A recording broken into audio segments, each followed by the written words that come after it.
Invocation to the Lord. Dear Lord, allow my spirit to rise to your heights, to drink from the true fountains of wisdom, and absorb your powerful vibrations of love and faith, of purification and spiritual and material strength, of spiritual power, peace, understanding, health, prosperity, and harmony to pour over my brothers and sisters. Lesson 6. How to act and future projections. Humans are subject to many temptations. Evil tries to interfere by relying on weakness. Remember our words of love and unity. All the beings that are part of the groups of the work of Christ are spiritually evolved beings who we have appointed. Do not be jealous of one another. Invoke Jesus so light will be brought to your mind and love will vibrate in your hearts, because it is in the light of your mind and the love of your hearts that evil will try to exert influence, with the only purpose of creating fear and distrust. How illogical seem the reasonings when some want to impose their ideas over their brothers and sisters. How illogical they seem from space, where it is possible to see that in most cases both sides defend the same, which they believe to be different only for having different names. Within the Catholic religion, Jewish religion, and the Islam, there are beings revered by you and by them that are one and the same entity. When humankind understands the unreasonableness of these antagonisms, a big step will have been taken towards the final spiritual unity. Humans have hated and hate each other, have been persecuted and persecute each other, have killed and kill each other with more intensity, with more viciousness, defending ideas more than material goods.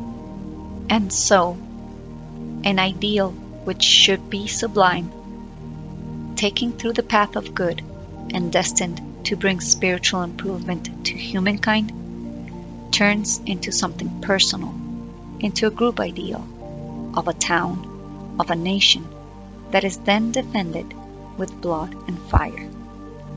What is defended is something material rather than spiritual. Ideals are materialized and transformed into a force of destruction, instead of keeping them as something spiritual, destined to the progress and unity of humankind. This is what religions have become. They have humanized the ideal, and they have transformed it into an element of division, hate, and death. This is what the work of Christ has come to repair. Millenary mistakes that have separated brothers and sisters and have led one another through negative paths. You must constantly remain united with each other and with the rest of humankind. You must not consider yourselves as a separate or as a privileged group, only as a group which, in these times, is responsible for the most sublime work that has ever been done in humankind. This work requires you to have your arms constantly open to receive and embrace your brothers and sisters. Remove that destructive motto that states, "Those who are not with you are against you." Those who are not with you now can and will be with you later, united to you through love. We are in the face of manifestations of the great intelligence responsible before God for the evolution of the world.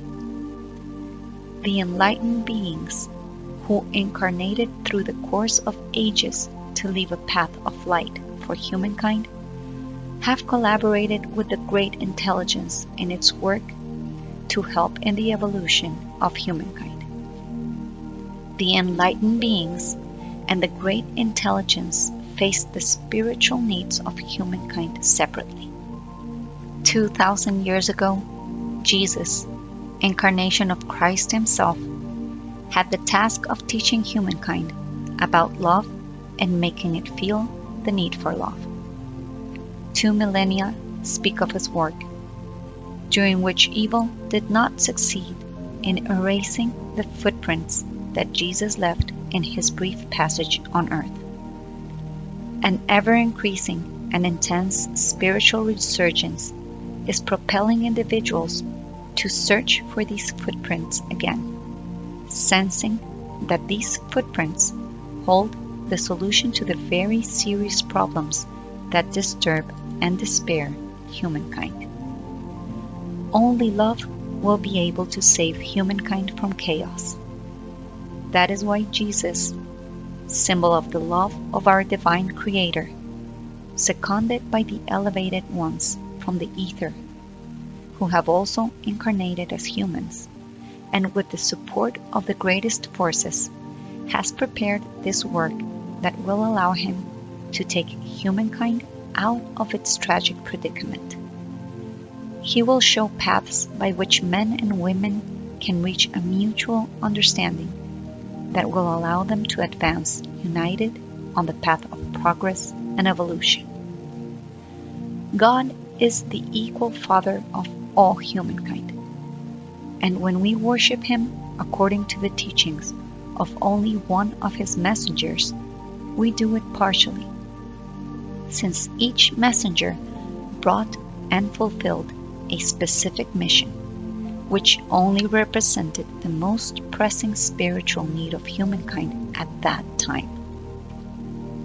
The teachings bequeathed to us by all those masters on the occasion of their coming were not destined to humankind of that time only. They were to be projected upon the centuries of a distant future, making impossible for the interpretation, limited by the intellectual capacity and modalities of the peoples of those times, to prevail unalterable in our time of evolved incarnated spirits, of humankind of a greater understanding. The interpretation of the sacred books in the light of the New Age would show us that all religions can merge into one, that worshipping the divine Creator recognizes for humankind the need to find the evolution of their spirit through the paths of knowledge and love, paths which should not be hindered by secular errors or interests.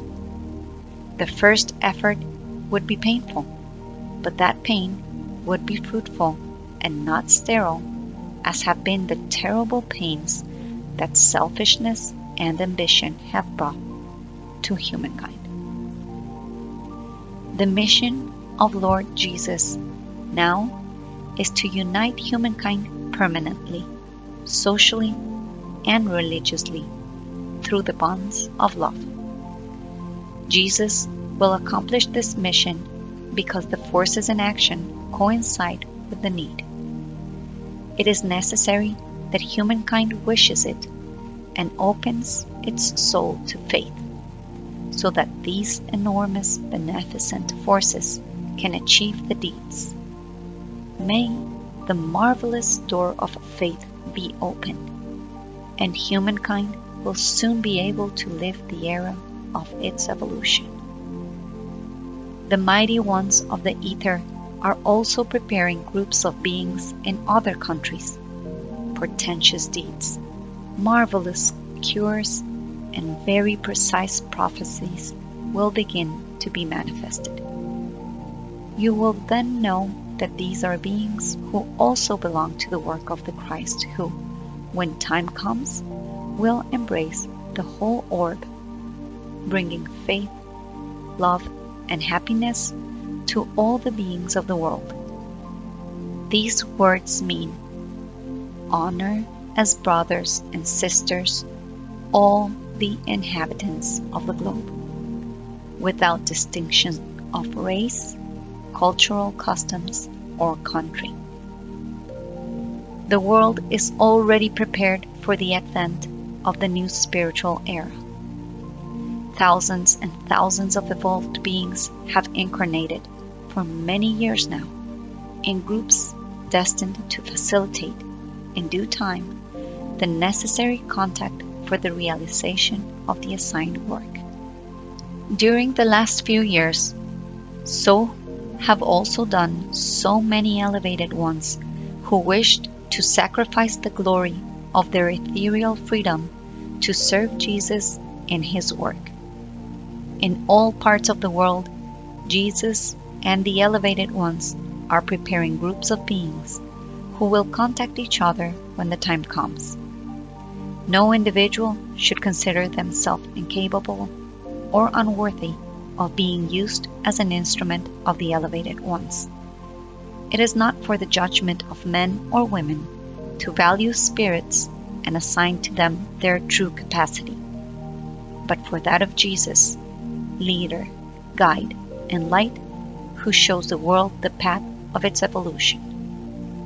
So many beings, although spiritually evolved, find themselves obstructed in their manifestation through the matter that contains them, due to multiple causes which can be rooted in the spiritual environment that surrounds them, or in their own matter.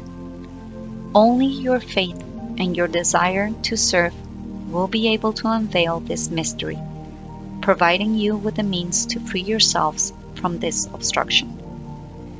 Everyone, in one way or another, will be able to be instruments of the elevated ones to bring faith and love to all places on earth.